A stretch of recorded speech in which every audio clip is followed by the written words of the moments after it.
infiltrasi masuk di Indonesia sampai kemudian menjadikan para habaib ini sebagai alat untuk bagaimana ikut terlibat di dalam proses politik identitas yang mereka mainkan di negara kita.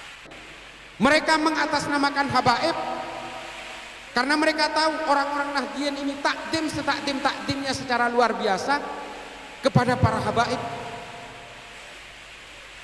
Saya pribadi ditipu oleh habaib berkali-kali tapi masih cium tangan. Ini saya. Saking takdimnya, karena apa? Saya diajari oleh para ulama-ulama sepuh NU dari sejak kecil, saya harus hormat kepada zuriyahnya Nabi. Sampai sekarang bapak saya ini pedagang besi tua, ditipu berkali-kali oleh habaib yang menjadi makelar besi tua, tapi masih cium tangan kepada penipunya. Saking takdimnya kita, karena kita diajari harus menghargai dan menghormati zuriyah Nabi. Hari ini apa yang terjadi? Sebagian oknum habaib dipakai untuk menghancurkan NU dari dalam. Padahal yang mengajari untuk menghormati habaib ini adalah ulama-ulama NU.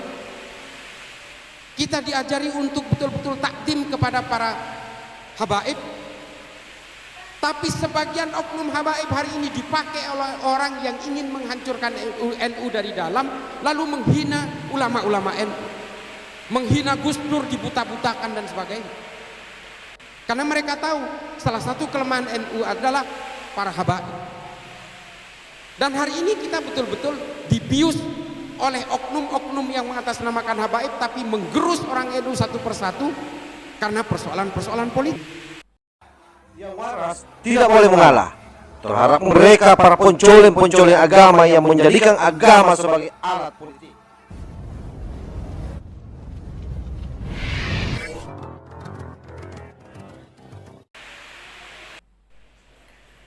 Assalamualaikum warahmatullahi wabarakatuh. Om Swastiastu, Namo Buddhaya, salam kebajikan.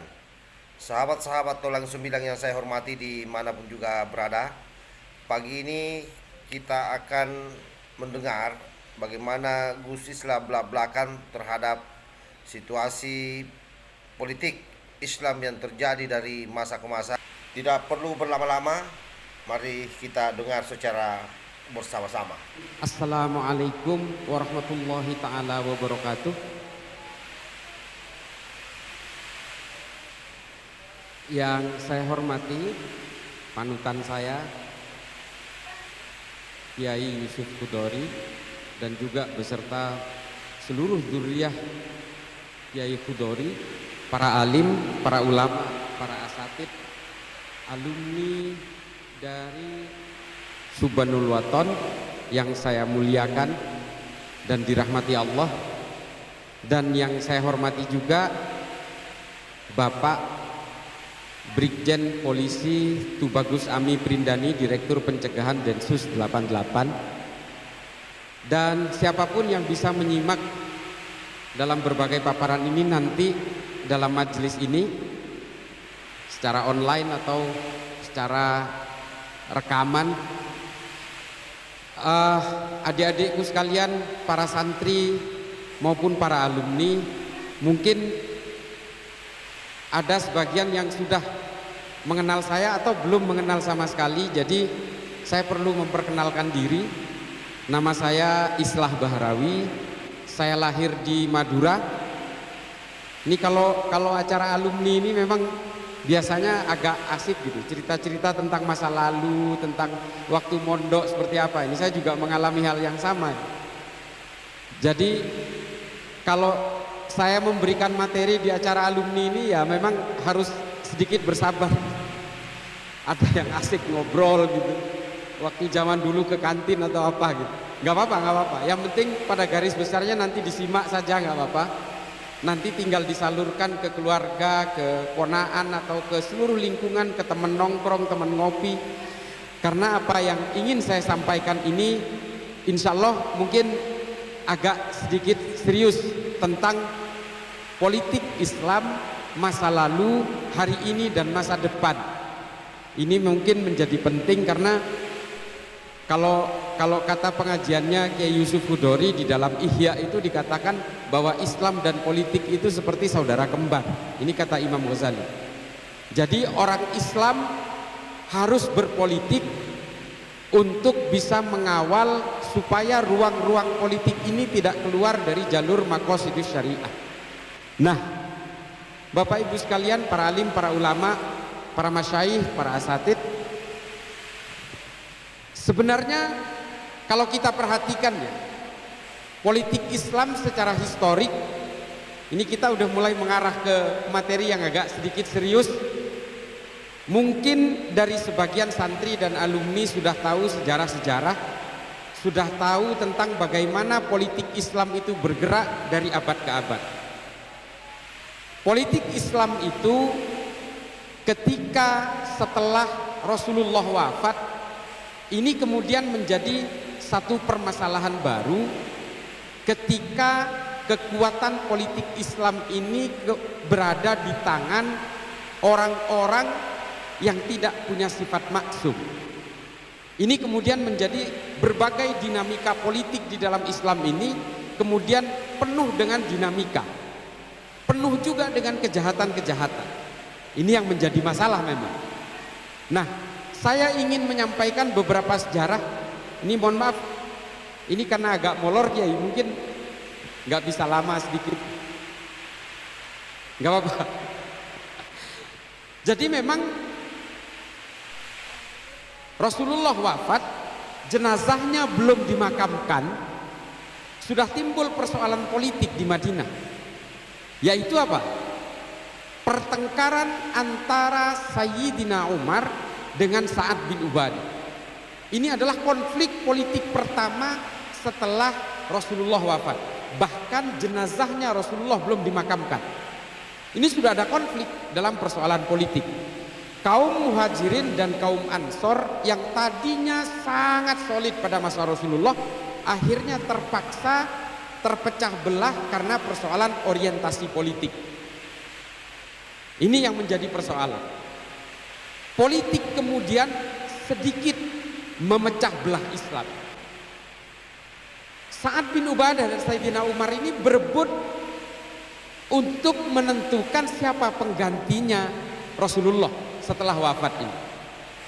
Lalu kemudian kita tidak mau ceritakan tentang konflik itu, meskipun mereka siap berperang, akhirnya umat Islam dan para sahabat sepakat untuk menunjuk Sayyidina Abu Bakar. Sayyidina Abu Bakar sebagai penggantinya Rasulullah. Ini harus diketahui. Lalu kemudian berbagai gejolak politik di Madinah itu terjadi. Kita tahu Sayyidina Umar dibunuh. Dalam beberapa kitab sejarah dikatakan memang pembunuhnya adalah orang Majusi, tapi tidak terlepas dari berbagai intrik-intrik politik yang terjadi di Madinah. Ibnu Mas'udi jelas mengatakan ini. Ada berbagai persoalan politik yang kemudian salah satu perkara kecil, konflik kecil dijadikan satu musabab untuk membunuh Sayyidina Umar. Nah, lalu setelah itu kita tahu Sayyidina Utsman ibnu Affan juga dibunuh oleh sesama orang Islam. Adik-adik mungkin sudah tahu bahwa di balik berbagai perdebatan di kitab-kitab tarikh tentang siapa yang membunuh Sayyidina Utsman ibnu Affan, apapun itu yang membunuh adalah sesama orang Islam. Lalu kemudian Sayyidina Ali juga dibunuh oleh sesama orang Islam. Namanya Abdurrahman bin Muljam At-Tamimi. Dia seorang hafiz Quran 30 juz. Dia seorang ahli ibadah. Puasa Senin Kemisnya tidak pernah lowong. Sholat sunnahnya konon juga tidak pernah lowong. Tapi membunuh Khalifah Ali, seorang sahabat Nabi, sepupunya Nabi, menantunya Nabi. Ini kan sesuatu yang luar biasa karena persoalan-persoalan politik. Persoalan-persoalan politik juga kemudian memecah belah umat Islam dengan perang Jamal, perang Siffin, perang Qurrah, perang Zab, banyak sekali perang-perang sesama orang Islam. Dan karena persoalan politik juga kemudian keluarga Ibnu Rashidin dan keluarga Ibnu Saud berperang di Arab Saudi dalam 8 kali perang dan membunuh 13.000 orang Islam di Arab Saudi. persoalan-persoalan politik di dalam Islam kemudian berusaha diredam ketika masa peralihan dari Bani Umayyah. Ini soal sejarah politik, ini yang harus diketahui. Persoalan-persoalan politik yang kemudian identik dengan berbagai kekerasan di dalam Islam ini kemudian berubah seiring dengan masa pemerintahan Bani Abbasiyah, terutama pada masa Khalifah Harun al-Rasyid. Harun al-Rasyid kemudian berusaha mengubah stigma Islam dari berbagai pertengkaran dan konflik politik di dalam dunia politik Islam di Timur Tengah, kemudian berusaha diredam dengan berbagai gerakan-gerakan ilmu pengetahuan. Nah, di masa inilah Islam mengalami kejayaan politik yang luar biasa. Dan ini kemudian dilakukan oleh kekuasaan Bani Umayyah di Eropa. Berbagai lintas agama, berbagai lintas dalam berbagai diskursus ilmu pengetahuan pada masa Bani Abbasiyah dan pada masa Bani Umayyah di Andalusia. Nah, di masa-masa inilah kemudian umat Islam melahirkan berbagai ahli, berbagai ilmuwan, berbagai polimath. Polimath itu adalah ahli dalam berbagai bidang. Kalau kita sebut misalnya Al-Farabi, Al-Biruni, Al-Kindi, Ibnu Sina, Al-Khawarizmi, Imam Ghazali, keilmuan-keilmuan dalam Islam itu kemudian betul-betul mengilhami banyak bangsa dan berkontribusi dalam berbagai peradaban manusia.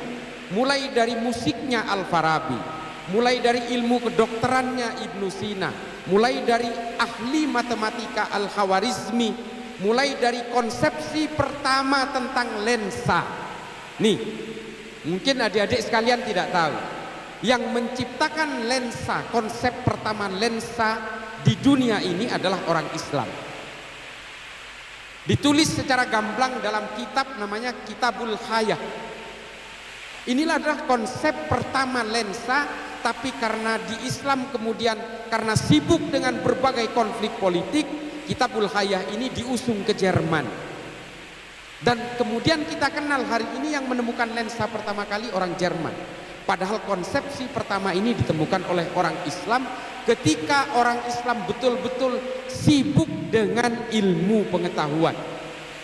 Al-Farabi, konsep bermusiknya juga kemudian mengilhami musisi Eropa, Beethoven, Mozart, dan juga berbagai keilmuan-keilmuan tentang musik di Eropa terilhami oleh notasi-notasi dasar yang diciptakan oleh Al-Farabi. Anatomi tubuh manusia yang kemudian meletakkan dasar keilmuan kedokteran di Eropa dan berbagai belahan dunia ini diletakkan pertama kali oleh keilmuan Ibnu Sina. Ini orang Islam. Jadi ilmu anatomi tubuh manusia, bagaimana makanan dimasukkan lewat mulutnya, dicerna lewat pencernaan, kemudian keluar menjadi feses, ini pertama kali ditemukan oleh Ibnu Sina yang kemudian meletakkan ilmu kedokteran awal. Ini dari Islam. Dan kemudian konsep-konsep yang lain, misalnya ada Al-Khawarizmi yang dilahirkan oleh pemerintahan Islam di Andalusia. Al-Khawarizmi adalah pencipta angka 0 dalam matematika. Ini yang harus diketahui oleh adik-adik sekalian. Mohon maaf kalau para alim ulama mungkin sudah tahu tentang ini. Ibnu Khaldun dalam Al-Muqaddimah pada abad ke-13 peralihan ke abad 14 kemudian menulis sebuah kitab yang namanya Al-Muqaddimah. Dari Al-Muqaddimah inilah kemudian Adam Smith mengutip teori kapital dari suatu negara, aliran modal dari suatu negara untuk kemudian dialirkan kepada masyarakat untuk membangkitkan ekonomi masyarakat. Adam Smith adalah perumus sistem kapitalis pertama di abad modern ini. Semua keilmuannya diambil dari sistem ekonominya Ibnu Khaldun dalam Al-Muqaddimah. Ahli demokrasi modern hari ini yang kemudian kita adopsi sistem politik demokrasi hari ini juga diambil oleh John Locke dan John Maynard dari Al-Muqaddimahnya Ibnu Khaldun. Keilmuan Islam juga kemudian mengenal kemanusiaan. Ilmu pengetahuan dari Islam kemudian mengenal berbagai lintas bangsa, lintas keimanan.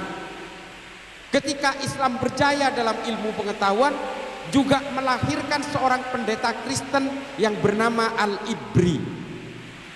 Karena Al-Ibri dengan Imam An-Nawawi kemudian merumuskan sebuah sistem jaga jarak ketika pandemi. Jadi ketika Covid kemarin kita diminta untuk jaga jarak, itu sebenarnya konsep pertamanya dirumuskan oleh Imam An-Nawawi dan juga Al-Ibri, seorang pendeta Kristen yang dirumuskan pada masa kejayaan ilmu pengetahuan Islam di Baitul Hikmah di Baghdad.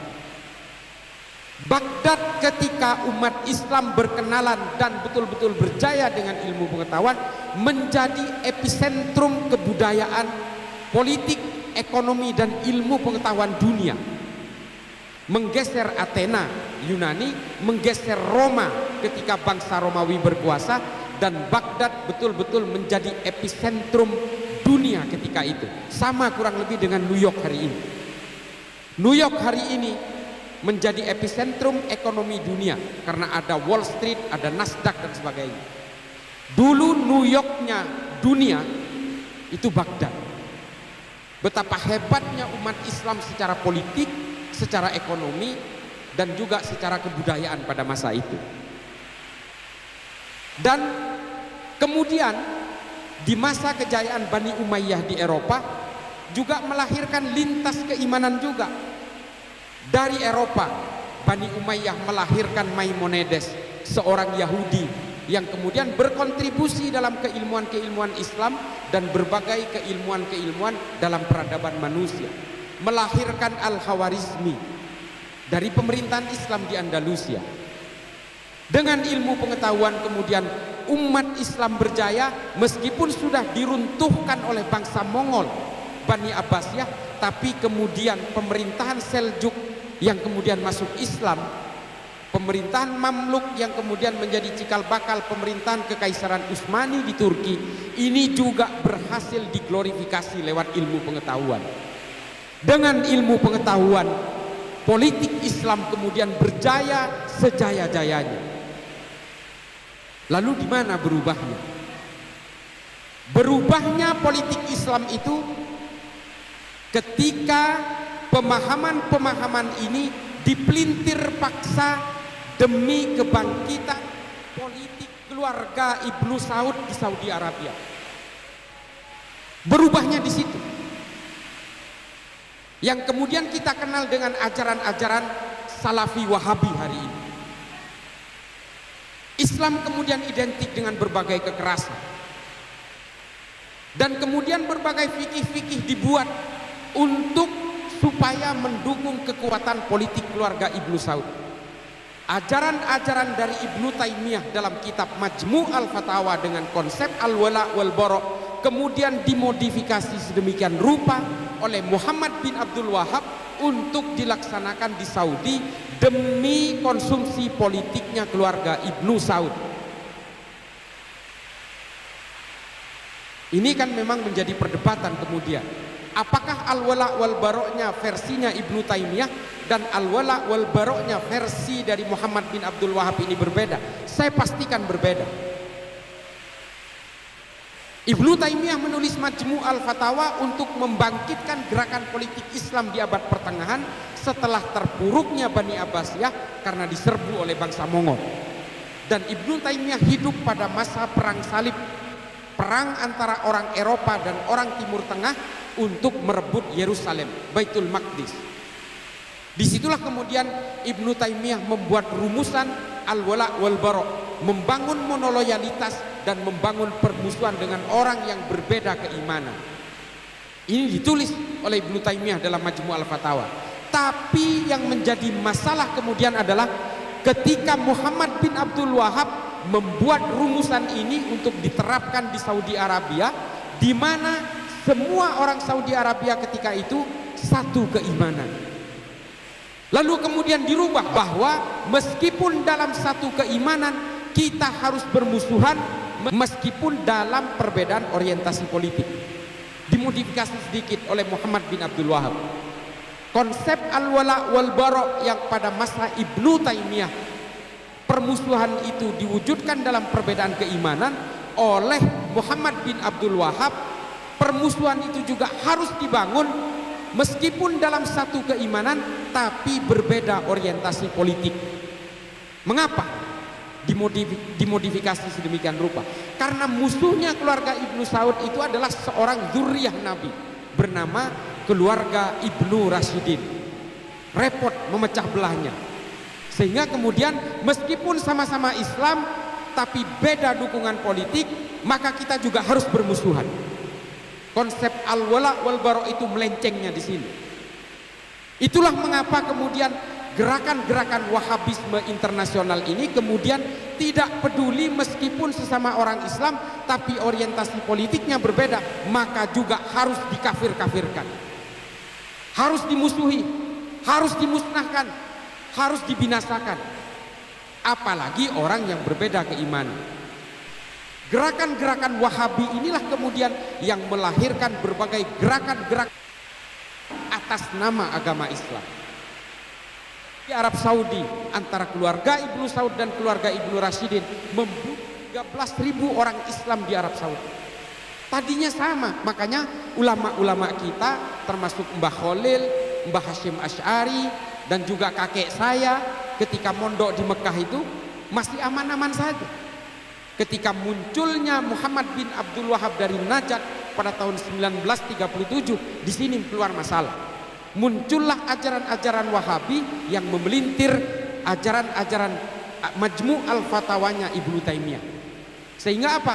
Mereka mengharamkan maulidan, mereka mengharamkan ziarah kubur, mereka mengharamkan tahlilan, mereka mengharamkan haul, mengharamkan musik, dan berbagai ajaran-ajaran yang kita dengar hari ini dari kelompok-kelompok Salafi Wahabi.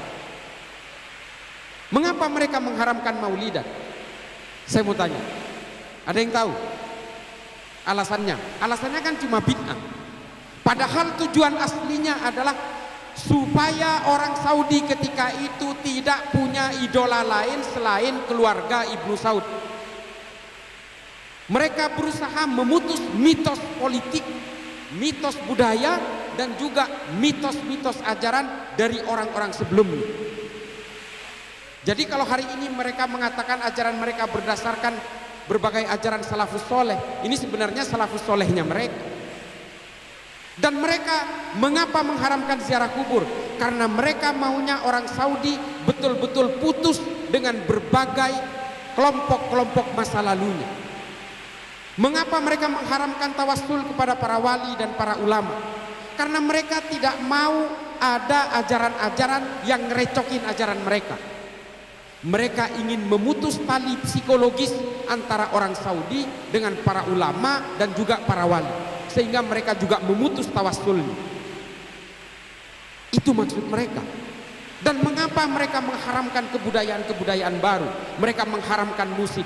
Karena lewat musiklah orang Saudi berkerumun, berkumpul, sehingga mereka takut perkumpulan-perkumpulan budaya dan musik ini dijadikan sebagai epicentrum perlawanan terhadap politiknya keluarga Ibnu Saud. Mereka sangat anti dan sangat menghindari berbagai jamiah-jamiah, perkumpulan-perkumpulan seperti ini. Mereka sangat takutkan. Karena apa? Karena takut menjadi epicentrum perlawanan terhadap gerakan-gerakan politik keluarga Ibnu Saud ketika keluarga Ibnu Saud ingin menguasai Saudi dan memutus tali politiknya dengan Kekaisaran Utsmani. Jadi adik-adikku, Bapak Ibu sekalian, para asatid, apa yang dilakukan oleh keluarga Ibnu Saud berkolaborasi dengan Muhammad bin Abdul Wahab ini, fikih-fikih yang dikeluarkan itu sebenarnya dipesan untuk kekuatan politik keluarga Ibnu Saud, sama dengan Soeharto ketika Soeharto berkuasa di sini. Sama. Ketika ada perlawanan dari masyarakat, Soeharto membuat undang-undang. Membuat undang-undang subversif, otsus, Kopkamtib dan sebagainya. Sama, karena ingin menghantam kekuatan-kekuatan politik yang menjadi ancaman bagi kekuatan Pak Harto ketika itu. Kan semuanya sama sebenarnya. Cuma Pak Harto bedanya adalah membuat aturan-aturan atas nama negara, tapi Muhammad bin Abdul Wahab demi kekuatan politiknya Ibnu Saud membuat aturan-aturan atas nama agama. Ini bedanya. Ini dalam rangka untuk mengglorifikasi kekuatan politiknya keluarga Ibnu Saud.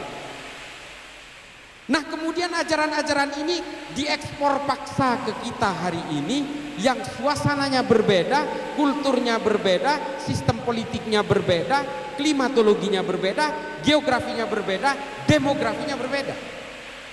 Lalu kemudian terjadilah benturan-benturan di tengah masyarakat hari ini.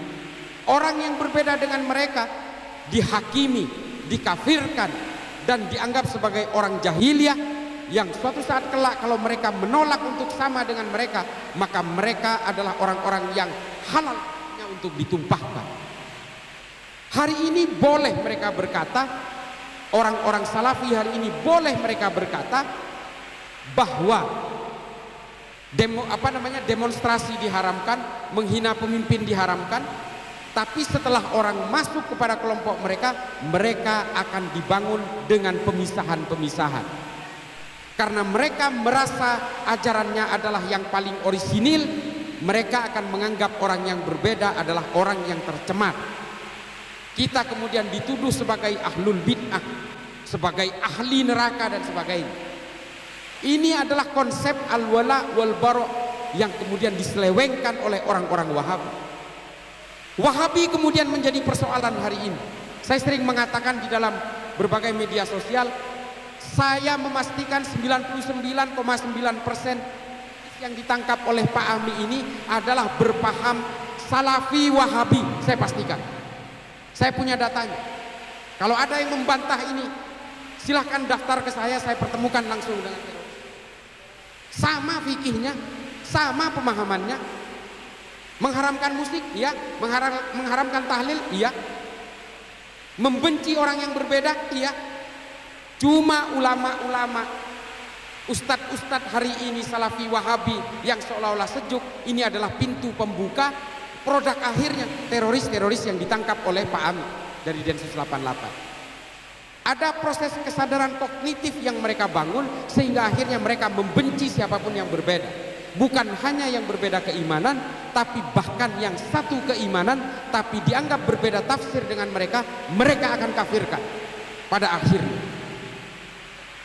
Dan Arab Saudi hari ini menyadari itu semua, bahwa kalau mereka masih mengadopsi dengan ajaran ini, negara saya akan terus terlibat dalam berbagai aksi kekerasan. Dan kemudian negara saya akan betul-betul mundur peradaban. Makanya kemudian hari ini Arab Saudi mengubah pelan-pelan berbagai aturan agama versinya Muhammad bin Abdul Wahab. Hijab tidak lagi wajib di Arab Saudi. Saya pertegas ini karena banyak sekali dari kalangan fatayat dan muslimah.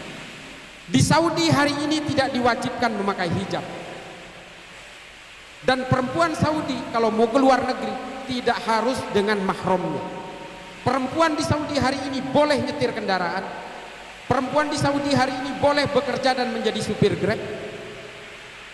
Muhammad bin Salman kemudian diwawancarai oleh Frontline, bisa disimak di YouTube. Dia mengatakan, saya tidak mengubah ajaran agama, saya mengubah tafsir-tafsir agama. Pada akhirnya mereka sadar bahwa kita semua ini hidup dengan tafsir-tafsir agama. Tidak boleh mengklaim kebenaran dan kemudian seolah-olah orang lain yang berbeda dengan dia pasti salah. Mereka menyadari itu. Padahal Nahdlatul Ulama sejak dulu ya begini ini. Kan yang getol selama ini mengajak untuk kembali kepada Quran dan Sunnah itu kan mereka. Karena mereka pernah meninggalkan Quran dan Sunnah. Kita tidak pernah meninggalkan Quran dan Sunnah. Jadi nggak usah ngajak-ngajak, kita sudah ada di situ dari sejak dulu. Dan kita tidak pernah gelisah oleh keimanan orang lain. Kita tidak pernah gelisah oleh berbagai tafsir-tafsir. Kalau kita hari ini gelisah dengan Wahabi, karena Wahabi berusaha memecah belah dan menggerus dari kalangan Nahdlatul Ulama, di mana Nahdlatul Ulama ini adalah menjadi tumpuan utama dari negara ini. Kalau Nahdlatul Ulama ini tumbang, Pancasila saya jamin akan tumbang, percayalah. Dan kalau Nahdlatul Ulama tumbang, organisasi-organisasi keagamaan lain juga akan ikut tumbang, dan kemudian digerogoti oleh mereka satu persatu, lalu kemudian kita semua akan terlibat dalam konflik-konflik yang tidak berkesudahan, sama seperti Suriah, sama seperti Somalia, sama seperti Nigeria, sama seperti negara-negara karena atas nama agama. Di YouTube saya sering diserang, kenapa sih kok nggak ada habis-habisnya pengetahuannya hanya soal Somalia? Karena saya sudah ke sana. Mengapa sih kok nggak ada habis-habisnya ilmunya hanya soal Nigeria? Karena saya sudah ke sana. Orang-orang seperti kita inilah yang kemudian digerus satu persatu, kemudian direkrut oleh mereka, sehingga apa? Mereka hari ini tidak lepas dari perang. Kalau hari ini mereka menyasar teman-teman dari kalangan Nahdien untuk berusaha direkrut oleh mereka, karena mereka ingin memecah belah di antara tengah-tengah kita. Supaya apa? Supaya mereka bisa menguasai negara ini. Mereka mengatasnamakan habaib karena mereka tahu orang-orang Nahdien ini takdim setakdim-takdimnya secara luar biasa kepada para habaib. Saya pribadi ditipu oleh habaib berkali-kali tapi masih cium tangan. Ini saya. Saking takdimnya, karena apa? Saya diajari oleh para ulama-ulama sepuh NU dari sejak kecil, saya harus hormat kepada zuriyahnya Nabi. Sampai sekarang bapak saya ini pedagang besi tua, ditipu berkali-kali oleh habaib yang menjadi makelar besi tua, tapi masih cium tangan kepada penipunya. Saking takdimnya kita, karena kita diajari harus menghargai dan menghormati zuriyah Nabi. Hari ini apa yang terjadi? Sebagian oknum habaib dipakai untuk menghancurkan NU dari dalam. Padahal yang mengajari untuk menghormati habaib ini adalah ulama-ulama NU. Kita diajari untuk betul-betul takdim kepada para habaib. Tapi sebagian oknum habaib hari ini dipakai oleh orang yang ingin menghancurkan NU dari dalam, lalu menghina ulama-ulama NU, menghina Gus Dur, dibuta-butakan dan sebagainya. Karena mereka tahu salah satu kelemahan NU adalah para habaib. Dan hari ini kita betul-betul dibius oleh oknum-oknum yang mengatasnamakan habaib tapi menggerus orang NU satu persatu karena persoalan-persoalan politik. Lalu kemudian politik-politik kekerasan di dalam Islam ini kemudian menjadi masalah. Sehingga apa? Kesannya Islam itu identik dengan kekerasan, melahirkan Al-Qaeda, melahirkan ISIS, melahirkan Ayman Al-Zawahiri, melahirkan Osama bin Laden, melahirkan Abu Bakar Ba'asyir, melahirkan Oman Abdurrahman. Ini yang dilahirkan oleh umat Islam hari ini. Melahirkan Muhammad Saif, tuanya Boko Haram. Ini yang dilahirkan oleh kita. Kita tidak lagi melahirkan Ibnu Sina, Al-Kindi, Al-Farabi, Ibnu Rus, Imam Ghazali, Jalaluddin Rumi. Tidak melahirkan Ibnu Khaldun berikutnya. Kita tidak lagi melahirkan ilmuwan-ilmuwan. Kita tidak lagi melahirkan Al-Muqaddimah, Tahafud, Al-Falasifah, Ihya Ulumuddin, Tahafud, At-Tahafud. Kita tidak lagi melahirkan Al-Mujalasah wa Jahirul Ilmi. Kita tidak lagi melahirkan Irsyadul Ibad. Dan kita hari ini yang kita kenal adalah apa? Gerakan-gerakan yang mengatasnamakan Islam, tapi kerjanya hanya menggunakan metodologi kekerasan. Hari ini umat Islam betul-betul dicekoki dengan mimpi-mimpi hegemoni politik untuk menghomogenisasi seluruh orang negara ini supaya sama dengan dirinya. Inilah kemudian yang mengacak-acak Islam kita. Kepentingan-kepentingan Barat, kepentingan-kepentingan Eropa kemudian menjadikan Islam, umat Islam sebagai alat bentur antara sesama orang Islam. Umat Islam hanya menjadi boneka-boneka politik, menjadi mainan-mainan politik untuk kemudian kita bertarung saling tikam dengan sesama orang Islam. Dan kemudian khawarij modern lahir menjadi penghasut bahwa umat Islam harus memilih ini. Kalau bukan memilih ini, maka dia bukan orang Islam. Inilah politisasi agama itu terjadi. Karena apa? Karena kita terbuai oleh mimpi-mimpi politik. Maka kemudian apa yang harus kita lakukan hari ini? Kembalikan kejayaan Islam ini bukan lewat jalur politik. Kembalikan Islam ini kepada ilmu pengetahuan agar Islam betul-betul berjaya seperti masa kejayaan Islam di abad-abad pertengahan. Tapi apakah umat Islam tidak boleh berpolitik? Boleh dan wajib. Supaya ruang-ruang politik ini tidak keluar dari jalur maqasidus syariah. Harus. Orang NU harus berpolitik, haruskah berpolitik? Wajib. Supaya ruang-ruang politik ini tetap berada dalam tatanan sanad keilmuan para ulama, Nahdlatul Ulama, tetap berpegang teguh kepada Ahlus Sunnah wal Jamaah An-Nahdiyah. Tetap harus. Orang Magelang apakah boleh berpolitik? Harus. Supaya suara orang Magelang terwakili dalam ruang-ruang politik, tidak dirugikan secara politik. Yang tidak boleh apa? Politisasi agama. Politik identitas, politik agama boleh. Yang tidak boleh adalah politisasi identitas dan politisasi agama. Makanya Kiai Yusuf harus berpolitik. Harus masuk ke dalam firqah-firqah politik. Supaya apa? Supaya suara kita ini terwakili. Supaya ajaran-ajaran ulama kita itu tidak keluar, betul-betul ruang politik kita tidak keluar dari berbagai arahan para ulama-ulama terdahulu, dan ruang-ruang politik kita tidak keluar dari maqasidus syariah. Harus. Adik-adik sekalian yang masih muda, silahkan berpolitik, tapi jangan kemudian orang yang tidak memilih kalian dianggap orang yang bukan sepaham dengan kalian. Hari ini kan lagi lazim ini, kalau tidak memilih capres ini, maka dia bukan dari golongan orang Islam. Lagi musim ini. Gak boleh seperti itu. Ini namanya memecah belah umat. Oleh karena itu, marilah kembalikan politik Islam ini ke dalam ilmu pengetahuan. Kiai Yusuf, kalau suatu saat menjadi top elit politisi, itu juga harus menggunakan ilmu pengetahuan. Harus. Masuklah ke jalur politik dengan ilmu pengetahuan, dan berilmu pengetahuanlah di dalam politik. Ini harus. Kalau berpolitik dengan ilmu pengetahuan, insya Allah kita akan menjadi politisi yang lurus, memperjuangkan umat. Ini semua politik kita ini berubah ketika Muhammad bin Abdul Wahab melakukan glorifikasi gerakan politik di Arab Saudi. Ketika Sayyid Qutb demi konsumsi politik dalam negeri Mesir kemudian mengilhami gerakan-gerakan politik kekerasan di seluruh dunia. Ini yang bahaya ini, Pak. Adik-adikku sekalian, para alim, para ulama, para asatid, para masyaikh, yang paling bahaya hari ini adalah gerakan-gerakan Ikhwan Muslimin yang sebenarnya memulai epicentrum gerakan politiknya di Mesir, lalu kemudian hari ini berada di Indonesia.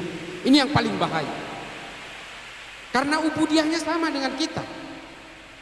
Yang namanya seorang ulama Hasan al-Banna, pendiri Ikhwanul Muslimin ini sama seperti kita, tidak mengharamkan ziarah kubur. Mereka juga maulidan. Sama. Di sini ada ustadz juga yang seperti itu. Tapi kemudian menghalalkan kekerasan-kekerasan demi ambisi politik. Antara Wahabi dan Ikhwanul Muslimin ini tujuan politiknya sama. Politik pan-islamisme, politik teokratis sama. Meskipun ubudiahnya berbeda. Orang Wahabi anti ziarah kubur, anti maulidan. Orang-orang Ikhwanul Muslimin menghalalkan ziarah kubur, menghalalkan maulidan. Tapi tujuan politiknya sama. Ingin menumbangkan Pancasila juga. Dengan berbagai metodologi takiyahnya. Takiyah itu bukan hanya orang Syiah yang bisa bertakiyah. Hari ini semua orang bisa bertakiyah. Kelompok-kelompok Wahabi juga bertakiyah. Kelompok Ikhwanul Muslimin bertakiyah. Kelompok-kelompok sebagian oknum habaib juga bertakiyah. Jadi mohon kita pahami di sini, semua gerakan politik Islam, harokah keislaman kita, siasah Islam kita kemudian melenceng ketika dibelokkan oleh dua kelompok ini, yang dua-duanya hari ini masuk ke negara kita dengan berbagai kelompok-kelompok dan metodologinya. Kelompok Wahabi kelompok Salafi Wahabi dengan berbagai tipu dayanya berusaha menggerus kita satu persatu. Kelompok Ikhwanul Muslimin juga menggunakan metodologi yang sama lewat parpol. Ada parpol hari ini yang betul-betul didirikan berdasarkan berbagai ajaran-ajaran dan cita-cita serta ideologinya Ikhwanul Muslimin. Ada di kita hari ini. 3 huruf nama partainya. Tidak perlu saya sebutlah nama partai ini, pokoknya 3 huruf aja. Nanti saya dituntut sama orang kalau menyebutkan bahwa ini adalah partainya PKS. Maaf.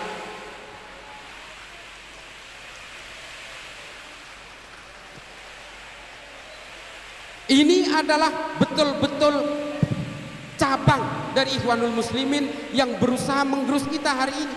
Mereka kemudian melakukan proses metamorfosis, pura-pura bagian dari kita. Sebenarnya mereka ingin menikam kita. NU tahu, NU ngaji kitab kuning, mereka juga ngaji kitab kuning, melakukan gerakan-gerakan ngaji kitab kuning. Ini kan proses-proses takiyah yang luar biasa. Jadi adik-adik sekalian, generasi muda, para alumni, tetaplah kita bersanad kepada keilmuan-keilmuan Kiai Hudori, Mbah Hasim dan sebagainya, Mbah Khalil. Kita semua jangan keluar dari situ, supaya kita tidak diajari untuk membenci berbagai perbedaan. Itu yang harus kita pegang teguh. Kita tetap berpegangan kepada Ahlus Sunnah wal Jamaah Nadiyah. Jangan pernah keluar dari situ, biar kita tetap tidak gelisah oleh berbagai peradaban manusia yang terus bergerak maju. Jadi Bapak Ibu sekalian, adik-adikku, para alumni, apa yang saya sampaikan di sini adalah gambaran besar dari bagaimana berbagai ideologi transnasional hari ini yang berusaha menggerus dari kalangan Nahdien hari ini satu persatu. Madura, Pak, saya ini orang Madura. Di Madura yang namanya sesama Nahdien itu sudah saling tikam hanya gara-gara perbedaan orientasi politik, gara-gara cebong kampret, gara-gara kadrun buzzer RP. Padahal ini sudah telah lama lewat. Inilah dampak politisasi agama. Ini yang harus kita pahami. Hanya gara-gara politisasi agama, Sunni dan Syiah bermusuhan 1500 tahun gak damai-damai hingga hari ini. Dan 2014 melahirkan cebong dan kampret hingga hari ini tidak selesai juga. Endamnya awet, marahnya awet, musuhannya awet. Karena masing-masing merasa dilegalkan oleh ajaran-ajaran agama. Nah, oleh karena itu marilah kalangan Nahdien, tetaplah kita berada dalam firqoh-firqoh politiknya kalangan Nahdien. Ini jangan jauh-jauh dari Kiai Yusuf, jangan jauh-jauh. Saya nggak mau nyebut partai, nanti disangkain kampanye politik lagi. Tapi yang tadi karena kelepasan, yang 3 huruf. Maaf. Kalau Habib Zaman dari Kemenak itu biasanya masih menyamarkan dengan partai kurang selawat. Tapi saya tadi karena kelepasan, ya mohon maaf. Jadi apa yang saya gambarkan hari ini bahwa kita harus memperkuat berbagai tali persaudaraan di kalangan Nahdien ini. Kita jangan mau lagi tertipu oleh berbagai pragmatis politik untuk kepentingan sesaat. Kita harus betul-betul menjaga supaya politik Islam masa lalu betul-betul mengilhami gerakan-gerakan harokah-harokah siasah kita hari ini, dan juga supaya bisa mendirikan bangunan yang kuat untuk politik Islam masa depan. Kita harus betul-betul membawa ilmu pengetahuan ini sekuat-kuatnya ke dalam ranah-ranah politik kita. Marilah kita tiru kejayaan Islam masa lalu dengan menggunakan ilmu pengetahuan sebagai penguat tali ukhuwah Islamiyah kita, dan supaya kita tetap berpegang teguh kepada kedamaian, kepada kemanusiaan dan cinta. Islam itu diturunkan oleh Allah untuk tujuan-tujuan supaya manusia ini tertib. Tidak mungkin Islam ini diturunkan supaya manusia membuat huru-hara, tidak mungkin. Makanya kemudian para ulama NU pada masa lalu pasca kemerdekaan merumuskan supaya kita tidak saling tikam dalam satu keimanan, supaya kita tidak saling tikam dalam sesama anak bangsa. Kemudian disepakati bahwa al-asobiyahnya Indonesia itu adalah Pancasila. Kita ambil jalan tengahnya. Oleh karena itu adik-adik sekalian, yang paling terakhir adalah bahwa mari kita jaga kedamaian, kemanusiaan dan cinta di kalangan seluruh anak bangsa kita ini. Jangan lagi kita terpengaruh oleh berbagai kepentingan-kepentingan politik yang sifatnya sektoral, yang sifatnya parsial, yang sifatnya betul-betul eksklusif. Kita harus berpolitik atas nama Islam dan atas nama negara, atas demi keutuhan negara kesatuan Republik Indonesia. Marilah kita bawakan Islam ini sebagai agama yang bisa menjadi rahmat bagi seluruh alam semesta. Terima kasih. Akhiran, ihdinas siratal mustaqim, wallahul muwafiq ila aqwamit thoriq. Wassalamualaikum warahmatullahi taala wabarakatuh. Demikian sahabat, mudah-mudahan ini memberi manfaat buat kita semua. Wallahul muwafiq ila aqwamit thoriq. Wassalamualaikum warahmatullahi wabarakatuh. NKRI harga mati, salam Nusantara.